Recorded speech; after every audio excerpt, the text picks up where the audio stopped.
it out. Sorry, I'm kind of a Skype novice. That's okay. That's all right.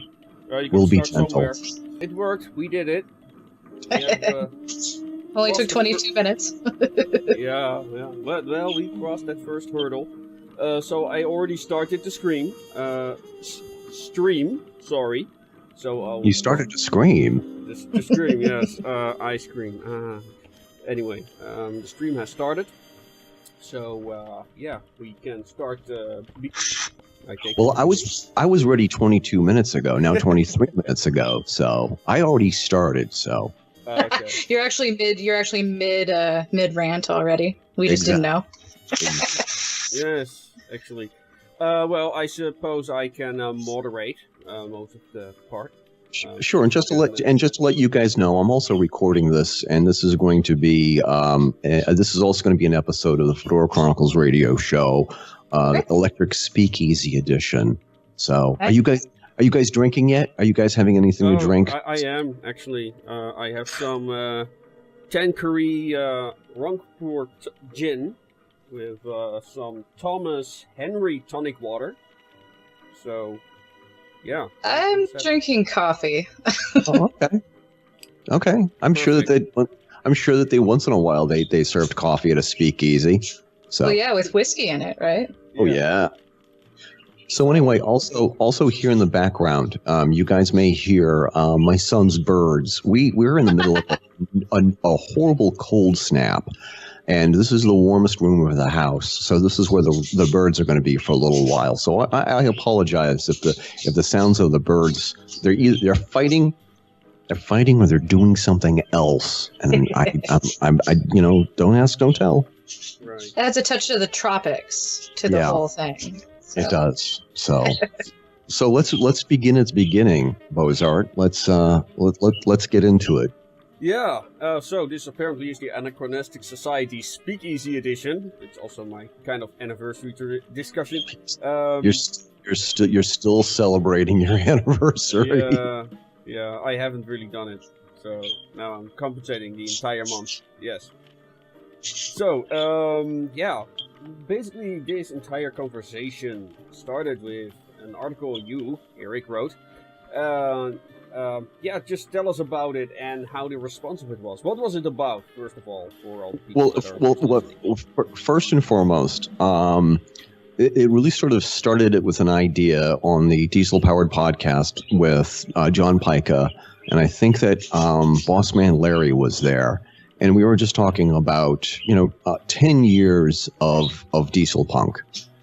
And what's been going on in the past 10 years. And one of the things that I had said is that diesel punk and steampunk and a lot of the other sort of punk movements, as it were, the slash punk movements or the retropunk movements, as I like to call it, is that they've sort of like lost their mission goals. We have all sort of lost our, I guess I don't want to say mojo, but the thing is that it's like, I think that we've sort of lost some of the anti-establishment, anti-authority angst that I believe, and if I'm wrong, I'm sure somebody will tell me, that steampunk and diesel punk and all these other punks, but most especially steampunk. And so I took my ideas from this podcast and I said, listen, I don't know if we can really call, I'm just going to say steampunk. I don't know if we can call steampunk anymore. Because, like I had said, it's lost something, and to make matters even worse is that steampunk is sort of like not everybody in steampunk, but it seems to me the vast majority of the people are looking at a few so-called experts out there who have been in steampunk forever since the very beginning, and these people are trying to pass themselves off as the arbiters of what is and what isn't steampunk. And the rules of steampunk are sort of purposely left vague, so the Pope or the Pope-ette of steampunk is able to decry from her throne what is or what isn't, or his throne what is or isn't steampunk. And there's sort of there's a cruel element to it that I think. And when I watched the series Steampunked, and I watched it again. It took me an entire Sunday afternoon to watch this from beginning to end. I think that this is when steampunk really sort of, I don't want to say jumped the shark or nuked the fridge or whatever, but I really sort of think that you're looking at three people who are trying to say that isn't steampunk. And the thing is that what makes steampunk is doing your Victorian science fiction, fantasy style wares, whether it's costume or interior or whatever, and you're doing it, and because you're doing it, it's steampunk, I guess. But it's like if it's not going to have that sort of like, you know, fighting the establishment, anti-establishment, anti-authoritarian, and we're appointing people of authority. It's sort of morphing away from steampunk into, I think, what John Pica coined the phrase, or somebody else coined the phrase, cogs play. And and a lot of people who they read the title, Requiem of Steampunk, and automatically they're saying that people aren't doing steampunk anymore, or steampunks.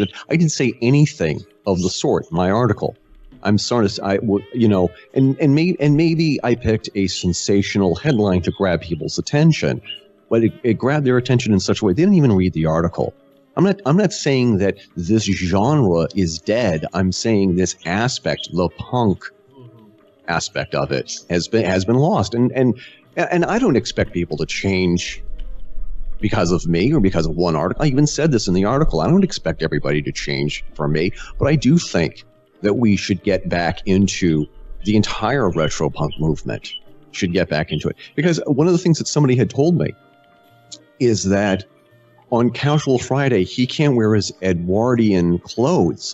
We're not talking about the steampunk version of the Ghostbusters Power Pack or whatever. Just talking Victorian style clothes. He can't even wear that while everybody else is able to show up to work in their favorite team's, jersey and sweatpants and cross trainer sneakers, everything that has the New England Patriots logo on it. I'm just using the New England Patriots because that's where I am. I'm in New England. And it was just like and I also sense that there's a sense of prejudice against people who are into the retropunk movement, and that Johnny over there can show up, and he can show up in a kilt, or he can show up in his favorite sportswear, his sports jersey, but we can't show up dressed up the way that make us feel comfortable on Casual Fridays. Mm-hmm. So that was the genesis of the article. Phoebe, I'll just let you respond. Well, first off, that Casual Friday thing, that's ridiculous. I don't know what's up with that office, that they won't let someone wear the Victorian clothes. That's just weird. I've never heard of that before. So that's really interesting.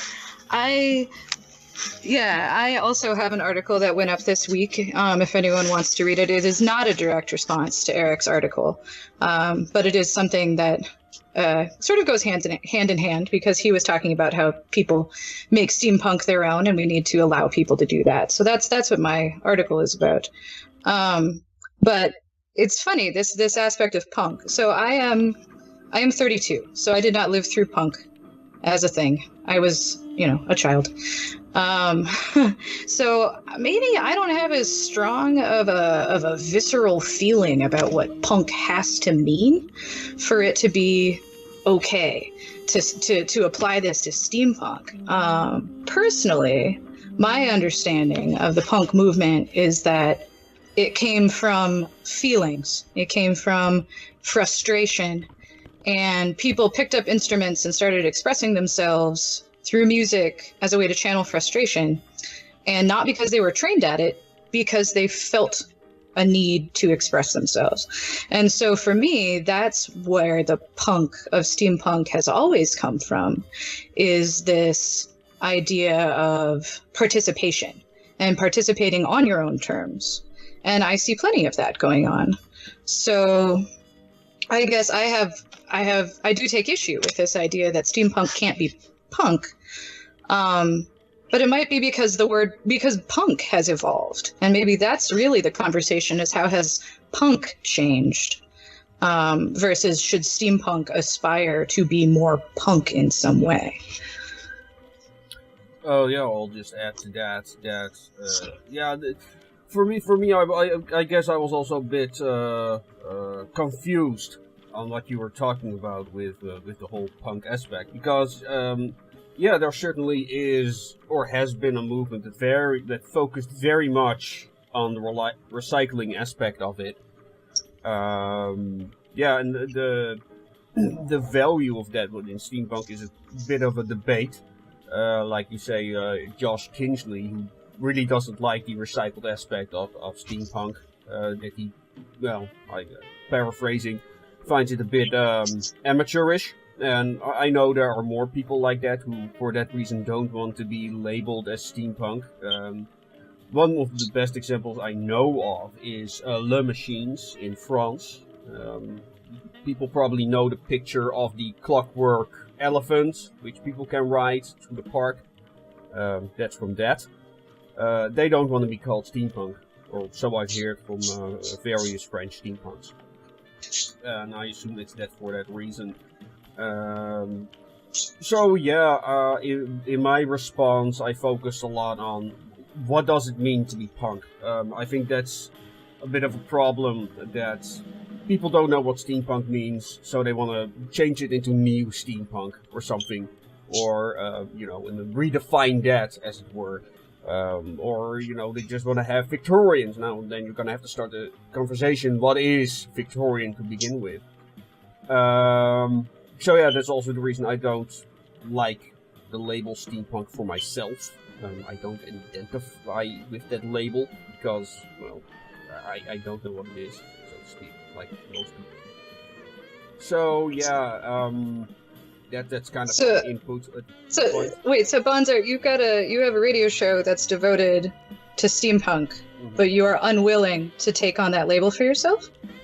Not entirely unwilling. I don't know. It's something I'm just not comfortable with, especially because, there are people that have bad things saying, but what you do isn't steampunk. So, exactly. So that's one issue. It's too, I chose the name Radio Retro Future for a reason.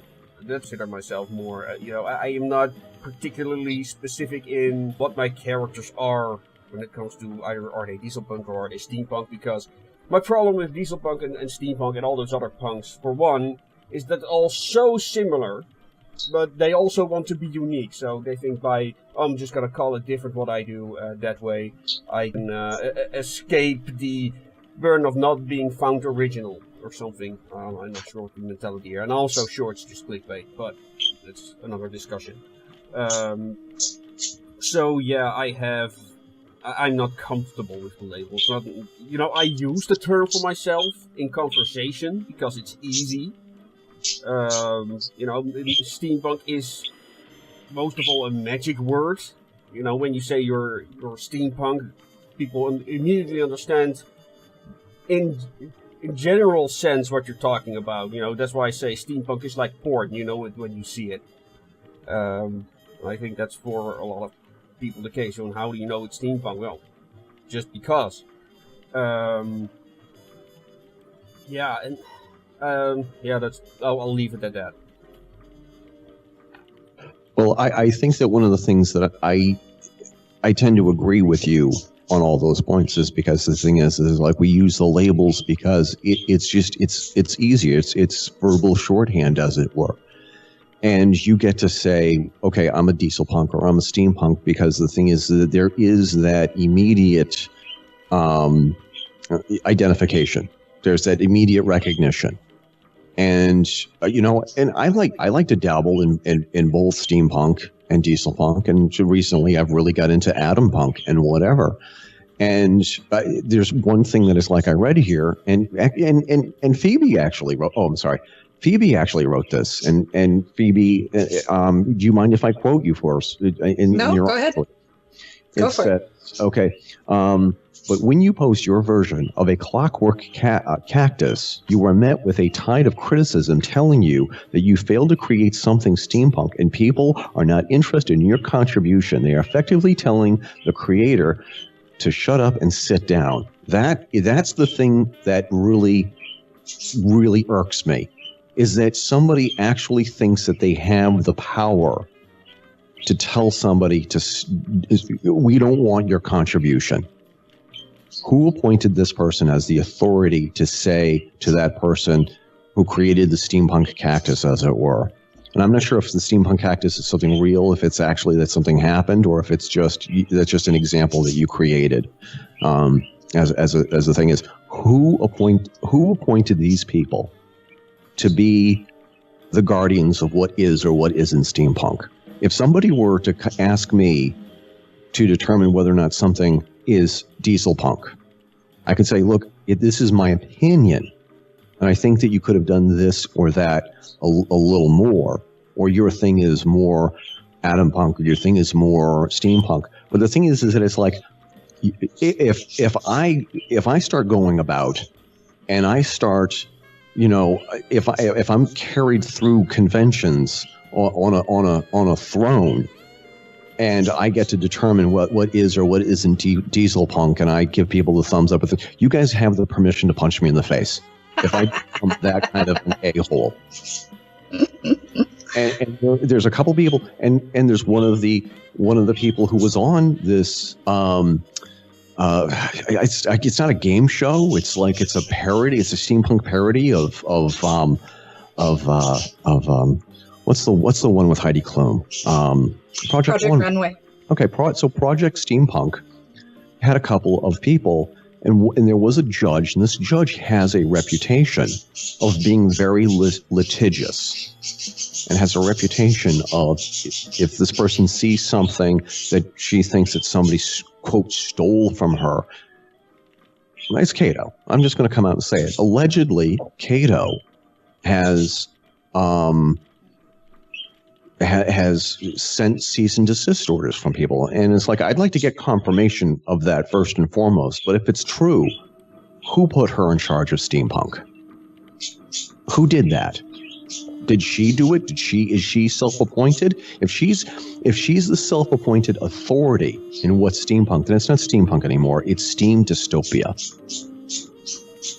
Well, on the one hand, I can see being an artist who wants to protect something that she views.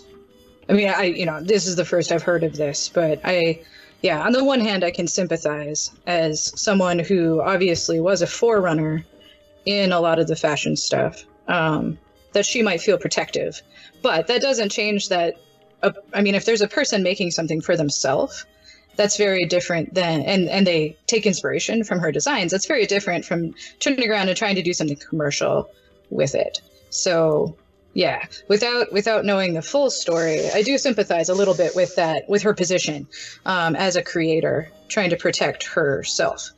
But it'd be a real shame if it's true that it's just like to individuals, if that's how she's acting. I don't know. Yeah, let's not speculate too much on that. But I will interject here and say that is one example of what I have seen. I have seen people who are self-appointed authority figures discourage people for not being steampunk enough, and you've seen it. I mean, am I wrong? Who are you asking right now? Both of you. Am I wrong? Well, yeah. Has that not happened? Sure. Yeah. Yeah, it certainly happens. I mean, that was why the article that you were quoting from originally ran in 2014, when I was really new in steampunk, and so I was spending a lot of time on Facebook groups and things like that, and I definitely saw it there. And my response has been, I don't interact with those kinds of places anymore, because I just got sort of sick of it. And I decided to focus more on researching and figuring out my own ideas. Because I did. I got so sick of people trying to police it. Yeah. So I don't know how much it is still happening. That's the only thing I feel weak on being able to say how prevalent it currently is, because I go out of my way to avoid those conversations because they're frustrating. Oh, no. Yeah. I'm sorry. Go ahead, Buzz. Yeah, the whole thing is like it's all so subjective. That's the biggest issue I have right now, and the whole and where it becomes problematic is that no one is really talking about, gee, what can we do with steampunk? Oh well, is this steampunk, is that steampunk? And I rather hear, these are the possibilities we can do with steampunk. I see very little people talking about it. And also this attachment to that label, I got this question today on YouTube, is the Golden Compass or League of Extraordinary Gentlemen steampunk? Well, I responded to that in my next video, but in the end, what does it matter? Is this gonna change the enjoyment of this movie? Is it gonna change its message? So it's really a topic that, there's nothing at stake if something is or is not steampunk. That's basically... Well, as an organizing principle, though, as a thing to be able to say, people who like steampunk in general will like this thing because it contains aspects of steampunk that they will enjoy. So in that way, I feel like steampunk is an important organizing principle, because time and time again, and I'm reading Steampunk Bible again right now, but this has happened in my own life too. Most of the time, when I talk to people about their relationship with steampunk, they will say, I liked all of these things before I ever knew the word, and I'm so glad that I have a word for it now. Right. And I think as an organizing principle, as an umbrella, it is still valuable as a word, even if there are lots of things that fit under that umbrella. As an umbrella term for people to be able to identify, oh, someone is saying this is steampunk, I bet I will enjoy it. So I think the word is still very important, and it conveys meaning. No, I totally agree with you. As a matter of fact, I'm saying this very much in my video that I'll post tomorrow. I say exactly the same thing. So, yeah, it is... Well, but you said, what's the point? You said, what's the point of applying the label? And I'm saying this is the point of applying the label. Well, I'm not sure that's what I said. I say it's very subjective. But yeah, the organizing principle is undeniable, absolutely. Well, I think that another aspect of all of this is that arguing about what is and isn't steampunk is actually a part of steampunk. It is a very much a very large part of a steampunk group activity, is debating about what is or what is not steampunk. And the thing is that, and here's something else, is that when I wrote this and when I published this, I knew that there was going to be backlash, and I hoped that there would be. I hoped that I would be. This is my way of probably opening up the discussion in a direction that I don't think that I had seen before. But the thing is that the thing that really sort of surprised me in a lot of the things that people had said to me is, how dare you say that steampunk is dead? And people got adamant about it. And for me, that was like, yes, that is a steampunk right there. Somebody who is willing to mix it up with somebody and stand up for what it is that they believe is steampunk or isn't steampunk, or if steampunk is alive or dead. I'm glad that I got that reaction out of that person who took me to task. And I have no problem saying, I hope I'm wrong. I hope that I'm wrong, and I hope that this turns into some kind of a discussion about, should we, and you said this, Bonzart, that it should be, we should be talking about what do we want to do with steampunk. You have your, I don't want to call them costumes. You have your clothes, you have your outfits, and you have your steampunk wardrobe. You have your steampunk vehicles and in the rooms in your house that's steampunk. Well, okay, what are you doing about it? Hollywood, wake up! There are talented people out there who are writers and costume clothes designers and set designers and prop makers. Put these people to work. You're missing out. If you're from Hollywood and you're listening to this, you're missing out. Am I wrong? No, absolutely, you're not wrong. Yeah, Hollywood, listen up. There have been a couple random attempts and stuff. It's funny. I see these big video projects, these bigger budget projects, sort of like hullabaloo, just disappeared. That was going to, that it just disappeared. The World of Steam is going to have a restart. They are going to cooperate with Jim Henderson Studios. So, yeah, hope to hear more about that pretty soon. I like that first episode. Let's see, what else did I want to say? Well, Archangel, those guys are still working on getting their series on Steam. Has anyone ever heard anything, and then we'll stop this side road, of what Steven Spielberg was already working on? What is it called again? Lunar? I don't know. I haven't heard of it. Okay. Well, I haven't heard of it for a long time either, so yeah, maybe I should check that out again.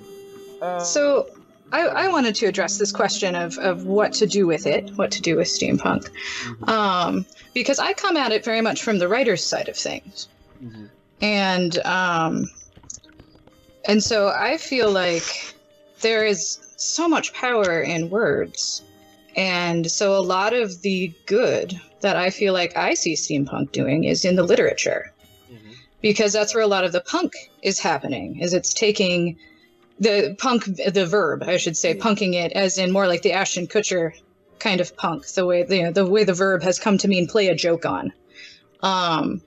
And so I feel like in literature, there's a lot to offer in terms of role models and facing the status quo that's told through the Industrial Revolution, but we're seeing a parallel. I mean, our addiction to and the way that technology is changing us and interacting with us. I feel like that's a big, important thing that's happening through all of these punks. These, any of them has to do with how technology has affected us.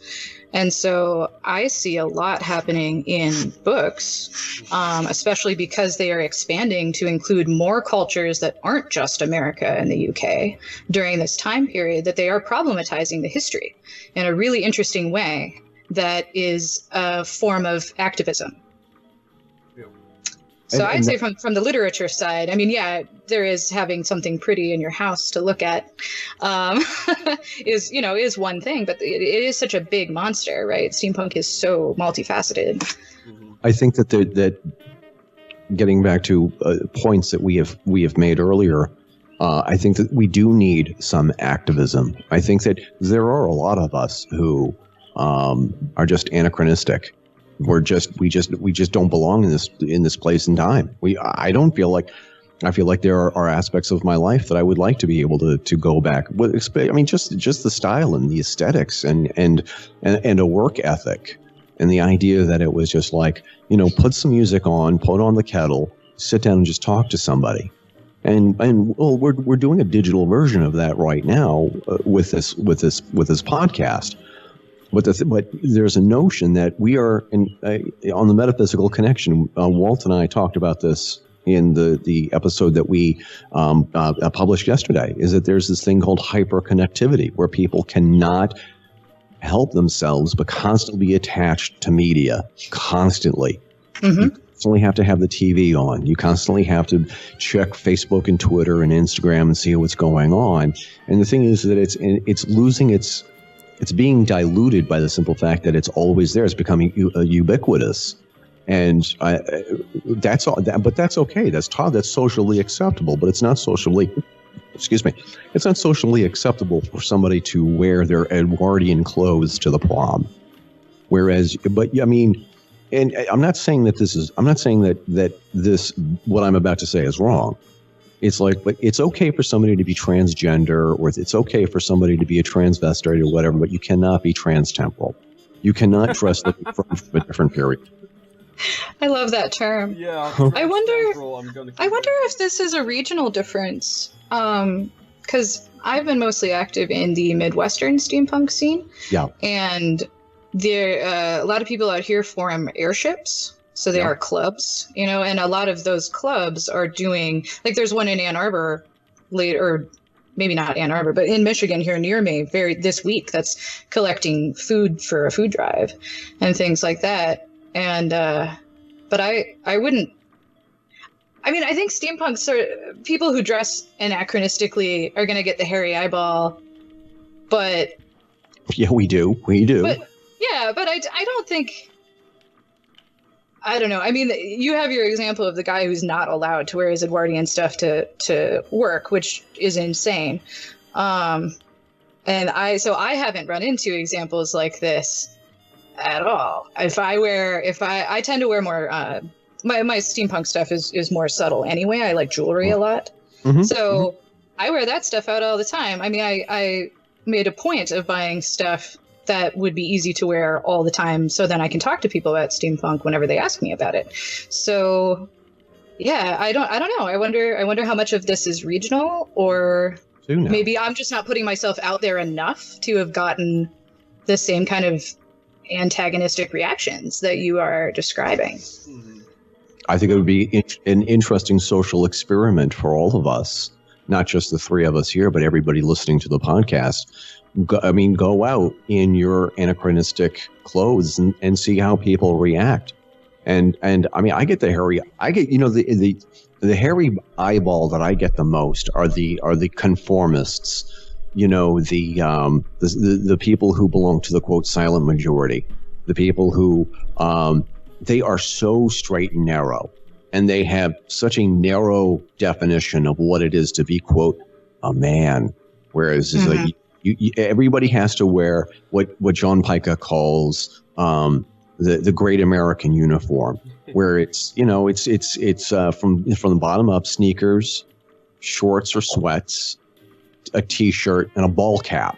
And the thing is that pretty much the whole thing is like it's almost like it's like your citizen uniform. It's like there's something sort of, I don't want to say socialist or communist about it, but it does seem to have a little bit of the purge that happened in China, whereas they expelled all Western influences in clothes and media. They had the great cultural purge. And there are people who are living a great culture purge, at least here in the East Coast or in the Northeast. Because you have to fit this cookie cutter, and if you don't fit in the cookie cutter, there's no place for you except for other people who don't. And I'm fine with that. I'm not a cookie cutter guy, I'm not even a cookie cutter diesel punk, as it were. But people are so hammered into being stereotypes that if you don't adhere to the socially acceptable stereotype, you're shunned in some areas. Yeah, well, I get a lot of people ask me what I'm wearing, like my colleagues on work and places like that. Some people might even recognize it as steampunk, which I think is quite funny because steampunk, well, a lot of people in the Netherlands still don't know what it is. So I often have to explain that. But I never really had any real problems with it. Yeah. But so yeah, I think it really depends on the time and place. I know of a girl I know that lives in a more religious community, so to speak. And yeah, she hides that she's steampunk. So it's true. I mean, you do see people who have to. And maybe this is not a proper word to use it because it has a different connotation, but people hide their retroism in the closet, as it were. They're closeted transtemporalists. And I think and the thing is, if that's the case, if you have to hide who you are because you're afraid of how other people are going to react and reject you, this is not a free society then.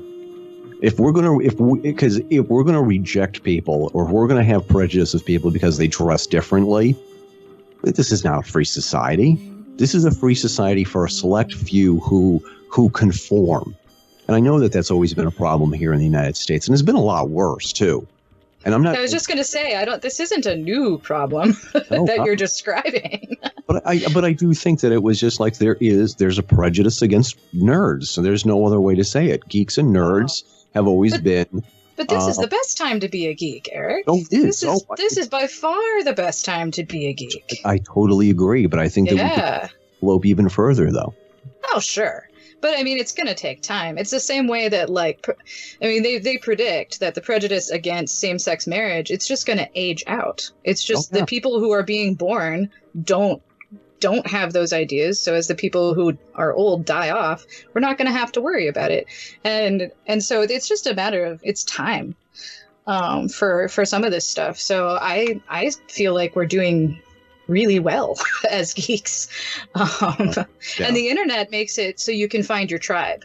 That's one thing that I really, I love that about being a fan now, is that we can do things like this.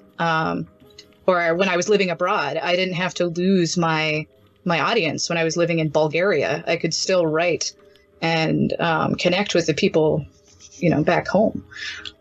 Do either of you remember the life and time before the internet? How far back do you go? I kind of remember it. I remember like getting my first 65K modem. Oh my god. Yeah, I remember being. I had to be about 11 or 12 based on where we were living at the time. And we had just moved away from the major city to a small town. And we had to dial long distance to get to one of AOL's 3 phone numbers. And so I was limited to only 15 minutes of internet a day because it was a long distance call. Yeah. So I do remember that.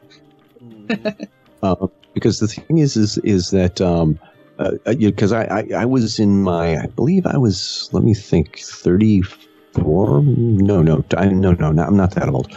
I think I was in my early 20s when the internet became something. Like when I was 22 in college, there was this thing called the internet. You can go to the computer lab and you can get on BB boards, bulletin boards, and whatever. And the thing, but before that, and that's the best way to find your tribe or stay in touch with your tribe. But it's like if you were a part of a nerd tribe, you had to wait for a convention to find your people. And sometimes, listen, conventions are not going to. I don't think that there's really ever going to be like a Star Trek convention here in the middle of New Hampshire where I live. I don't think it's ever going to happen. You have to go and travel and meet your tribe, and if you were fortunate, you'd find other groups to participate with. But I mean, if you were a nerd living out in the country, that was painful, and it was like that was a fate worse than death. If you had to leave and you were moved to somewhere where it was just like it's like 3 or 4 hours or 6 hours to get to like a major population center where your tribe met. This is silly. I think another thing we're talking about here is that we're still dealing with the issue of. Not tribal warfare with spears and arrows, but I think we are still dealing with some tribal issues because I consider you guys part of my tribe. I consider you my people, as it were, because we are retrocentrics, as it were. And the thing is like, if I hurt your feelings with my article, if I made you feel bad with my article, I feel horrible. I'm sorry and I'm embarrassed if I came off the wrong way. No.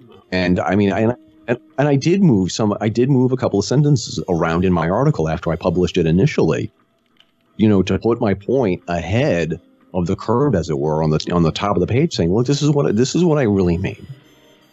And I think that as punks, I think that we have to, because we've been in it long enough, and I think that we're strong enough. I think we need to put ourselves out there and stand up for the little guy. Stand up for the kid who is being bullied by the other punks, the bullies in our community, who are declaring themselves authority figures and saying, that's not punk, that's not steampunk. I mean, we need to do a better job silencing those people who are ruining it for the rest of us. And maybe that's not but we should criticize them more, perhaps. But yeah, I stay away from that corner. I stay away from the Falksons and stuff like that. So I don't often see their messages. which I don't think would enrich my life, as if the stories are to be believed. But to talk about what I find so special, and I call it in my next video, I call it a magic word, the word steampunk, and that somehow this word that nobody really knows what it means yet, for some reason, it seems to hold a community together. It's really funny how language can work. We say it this way.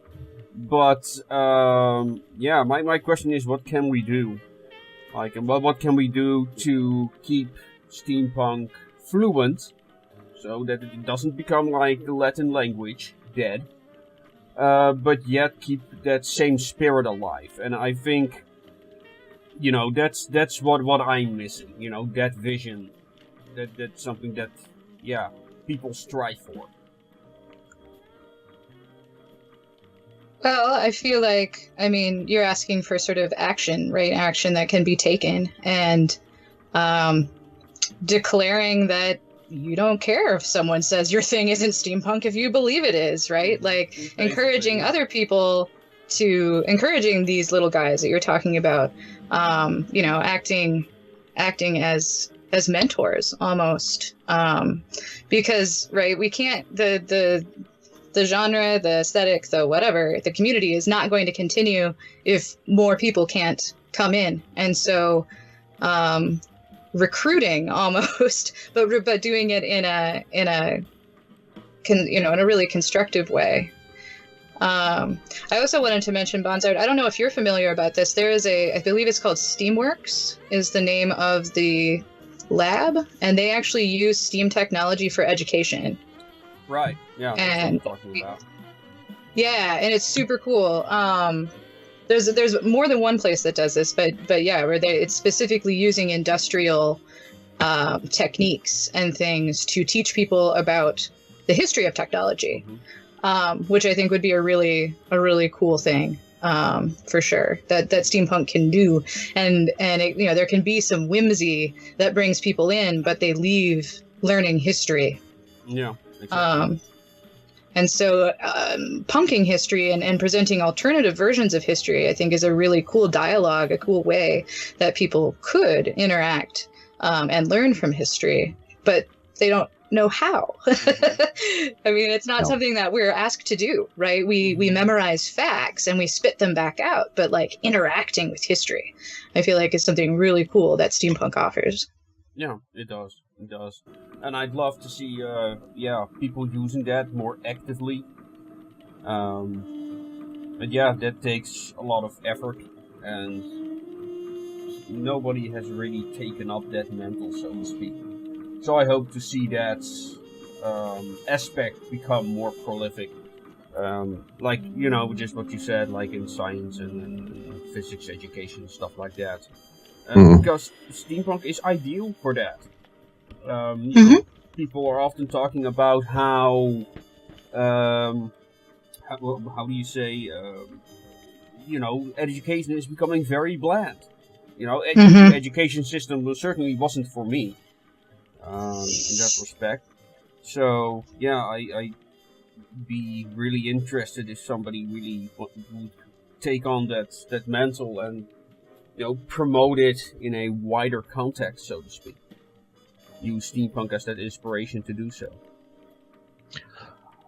A question that I keep coming back to, and I think that do we want to keep steampunk and all the other retropunk aspects? Do we want to keep it an underground movement, or do we want it to go mainstream? Do we want to see?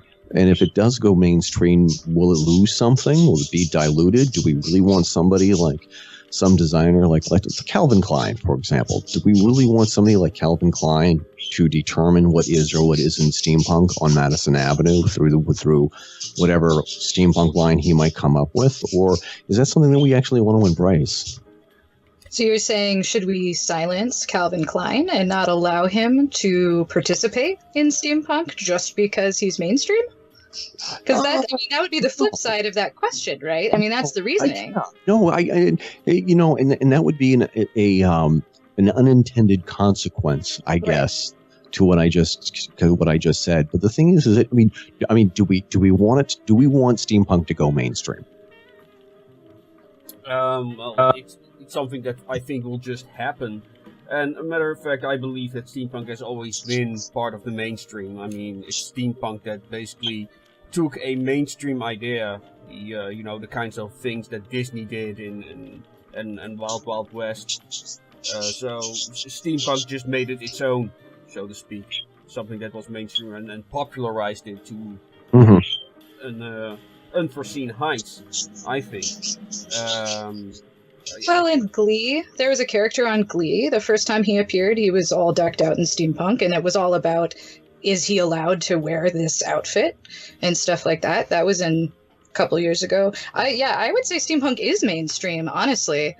I feel like it's obviously it's not as big of a fandom as, say, Star Trek or something, but I would say it's pretty safe to say that it has or maybe it's a little a little brother of mainstream, but it is some version of mainstream, I'd say, for sure. Yeah. I mean, Bob Dylan had an exhibit that, it was mostly steel, but a lot of people were pointing at that as steampunk, and everyone knows who Bob Dylan is.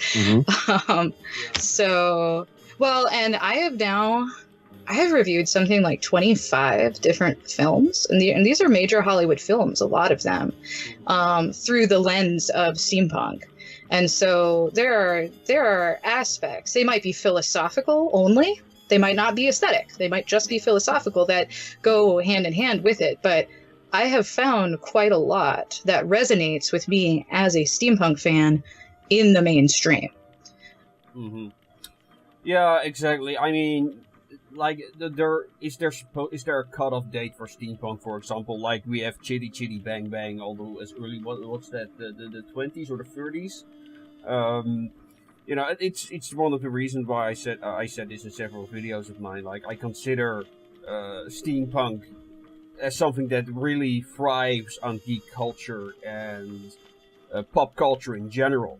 I mean, if something is popular in pop culture, you bet there's going to be a steampunk version of it, or something that's really inspired by it. Mm-hmm. I stand by that. So the question is more like, where do you draw the line between steampunk and mainstream? Because it's a very fluid one. I think I'm too close to the problem to tell you, because the thing is that I keep trying very, very hard to keep things as retro as possible. And I try to include, and I'm using and abusing modern technology to keep the retro vibe alive, as it were. And for me, when I go to an antique store to look for something to put in the house, I favor that more than going over to Target or wherever. But it's like, I think that there has to be some sort of a Victorian or Edwardian vibe to it. But here's the thing: it's like, by asking me that question, is that you are putting me in a position of authority that I don't want. I don't want to be the one who says what's the cutoff. I think that it's like, but there are also some pillars that I think that steampunk should adhere to, so that it remains true to steampunk, or dieselpunk for that matter. And I'm very conflicted about both of that. Yeah. I'm conflicted. I admit it. Maybe better than thinking in terms of definitions, right, which are concrete, unchanging. Rather than definitions, maybe it's better to take a mindset of more like best practices, right? That's better. Like how well does whatever embrace the best practices of steampunk or of dieselpunk or whatever. Because it's all gray, right? I mean, the whole world's gray area. It actually isn't black and white. We like to pretend it is, but it's really all gray. And so and especially, we're living in this very postmodern, everything is determined by the individual sort of era right now as well. So yeah, I think maybe best practices, or like, how does this align with my idea of steampunk, rather than is or is not. Yeah, exactly. If you want to have some sort of manual, best practices would be the best approach. Because no one is ever going to agree on what steampunk is and when something is steampunk. So. But I think we can agree that best practices wise, like based not just on the era, but based on being a decent human being, like don't be a dick. That's right. Like that should be a pillar. I think I feel confident in saying that I'm okay with saying don't be a dick. It should be a founding principle of steampunk. But I find that highly sexist. Don't you think? Okay. Spare me. Yeah. Of course, then the alternative would be douche, which would be sexist going the other direction. It is, Don't be a meaty face. How about that? or as my kids used to say when they were much smaller, much smaller. Don't be a potty head. Don't be a stick in the mud.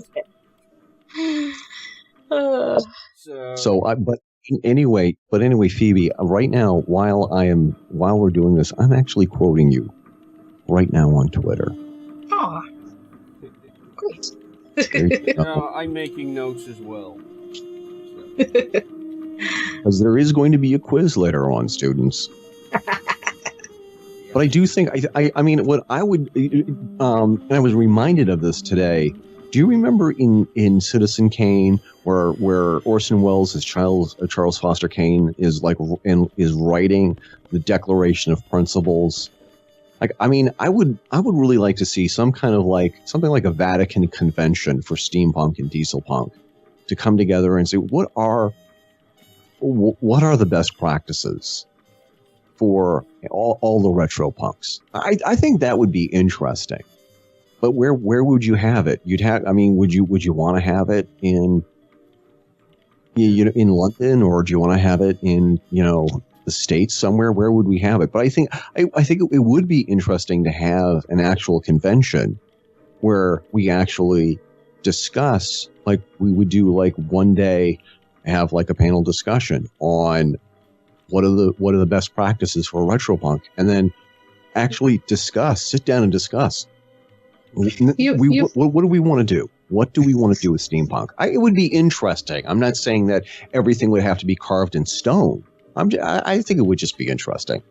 I agree. I think that would be fascinating. I think, though, probably the mechanism by which it could happen would be smaller scale discussions at something like the International Steampunk Symposium, for instance.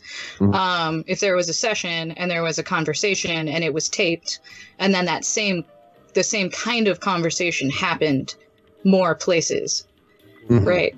And just to eliminate this need to travel, because as I describe myself regularly, I am aggressively broke. I'm sorry. I have some health problems, so I can't have a regular job. And so, this is why I've got this Kickstarter to try to get me to New Orleans right now, so I can report on this event that I have an opportunity to go to. But it's prohibitively expensive otherwise. And so I wonder, though, if we could try to coordinate something with events all over. And they wouldn't, and just whenever their event occurs. But even if it's 10 questions, that the same 10 questions get asked at this same conversation all over the world, I think that would be fascinating, especially as an anthropologist. I would love to know how other people are defining it, depending on where they are. And also we could host all of these videos on YouTube. But it's too bad we don't know somebody who's really good at putting stuff on YouTube, I guess. Yeah, man. Well, wait a minute. I wonder who you're talking about. Yeah, but I want to suggest we can start with just start the Anachronistic Society more often. Like we did last year. and start with that.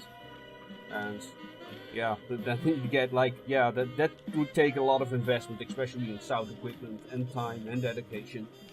So I would take it on YouTube or other podcast venues. Start with that and promote that as much as possible. Get people listening to that and experiment with the format. Like, how can you do that? But one of the benefits online is that people can always put their questions right there in the chat, which can be that is nice. a lot less intrusive than having it live, and you have to deal with a lot of technical stuff. And here on YouTube, it's just like, you know how to stream, and you can organize your own little hangouts, and you can invite up to 8 people to that. I would take it online to begin with. They can also invite people from other countries easier that way. Yeah, but it would be limited. You're saying 8 people, right, in the conversation. I'm talking about a room with 100 people in it. Yeah. And and it'd be really hard to do that if you're not sharing the physical space. Yeah, let me add something to that. Like, you can have 8 people chatting in conversation, but you can also have the text chat. So no, I understand. Yeah. Okay. Yeah. I'm just saying the conversation would be very different. Mm-hmm. I think that there's something to be said about being face to face. There is. Yeah. Of course, and there are, like, I mean, here's a fine example. There is something to be said about people who, I mean, whether you guys like it or not, you guys are here sitting in this room with me, while at the same time I'm sitting in your rooms with you right now. We are actually we're occupying the same 3 spaces simultaneously. And the thing is that we're coming up with ideas that would never have ever come up with if we were not having this conversation. Mm-hmm. That's the whole point. That's why I have this channel to do that. Yeah. I think that is really sort of super important, that we actually sit down with each other as a group and say, what are our declaration of principles? Yeah, has there ever been a manifesto? Has there ever been a steampunk manifesto? I feel like I've run across it before. Yeah, I'm sure there is, but of course somebody has to search right now. Of course I do. ProfessorCalamity.livejournal is apparently... Oh, and then there's also a Steampunk Manifesto website. So so it does exist. Someone has done it. So the thing is that I think that we should actually, or more to the point, I should go and read what these people have said about all of this. I also think that there's a movement afoot as far as uniting all the retropunks, whether it's the clock punk, the steampunk, the diesel punk, atom punk, ray punk, all these people. I think that there's something going on. There's something afoot to bring everybody together, because I do think that I think that we all belong to the retrocentric nation, as it were, and within that there are all these little tribes. And why are we fighting? Or are we fighting? Or are we just having heated up conversations? Because that's just a group activity, like I said at the beginning of the show. Yeah, that's part of being steampunk, I just hear. But, okay. That is. I would love to see all of the retropunks come together. I've done most of my writing and things and my research in steampunk, but I have a character who is absolutely dieselpunk, timing-wise. And so I will eventually be writing in dieselpunk as well, and it's the same punk aspect of all of the retro punks that I like, not just the time period that they are punking, but this idea of alternate history and twisting around what really happened. And so I think I wouldn't be the only one. I think that there are probably other people that would absolutely support this. And so if that's what you see happening, I think that's great. I think that's awesome.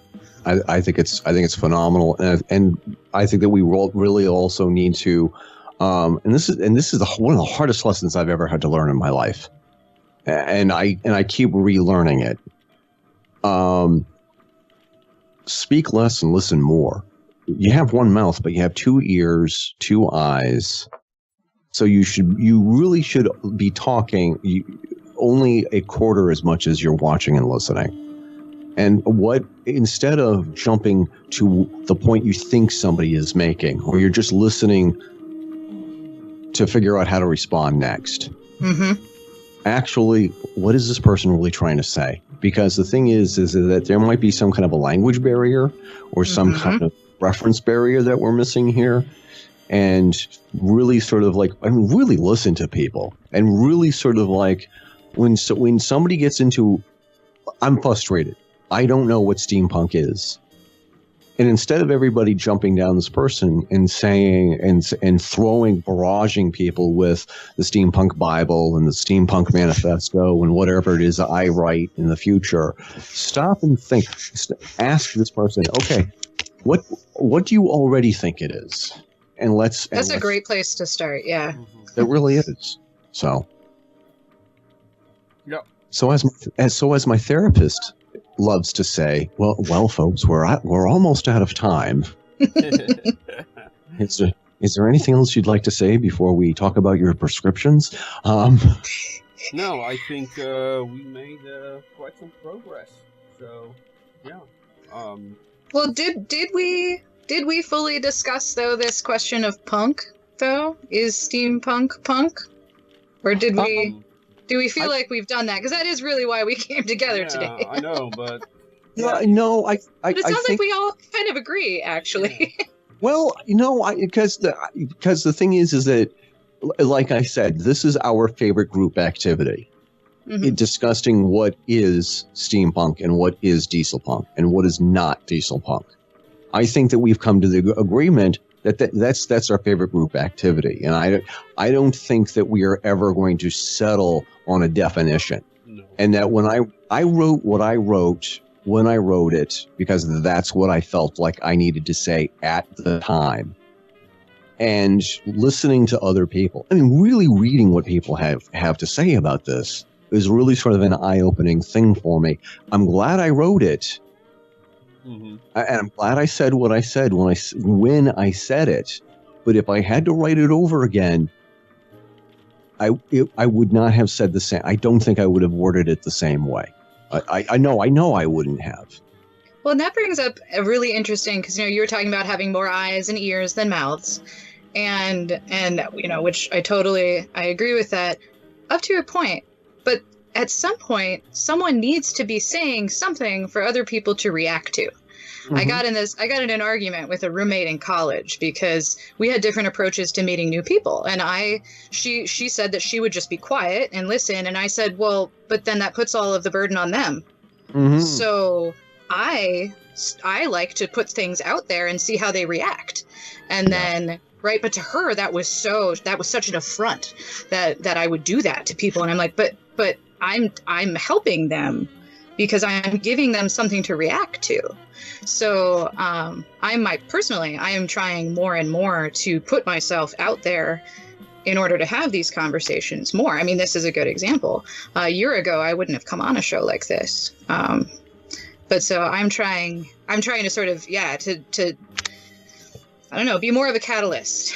And I think that's important too, is to have people who are making statements, even if like you're saying, you feel like you wouldn't make the same statement even a week later or in the same way, but the value is in making it.